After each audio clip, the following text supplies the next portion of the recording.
আমি অনেকগুলো ডাব বিক্রি করার জন্য বসছে। হাতে পড়ে আমি দেখো দেখো তুমি। তা আমি ডাব কত করে আপনার? 500। 500 টাকা একটা ডাব?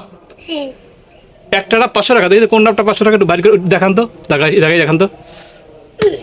কোপ দিতে হবে না, আপনি একটু জায়গায় দেখেন কোন ডাবটা 500 টাকা, একটু হাত দিয়ে জাগান। এই ডাবটা কত?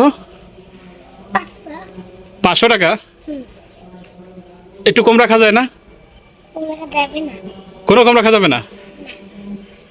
আপনি কই ডাব পাইছেন, কোথায় এই ডাবগুলা? আমি খাইছি।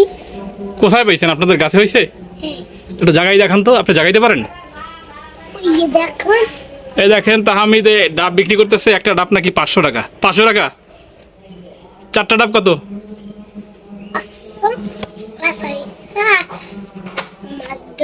কত? 500 আর 500 1000, আর 1000 কয় হাজার? 2000, 5000 টাকা। হ্যাঁ, আপনি ডাব কারেন, আমি কিন্তু আপনার কাছ দিয়ে ডাব খাবো। ডাব কি ভালো হবে? মিষ্টি হবে নাকি? মিষ্টি হবে? তাই আমার জন্য ডাব করেন তাড়াতাড়ি।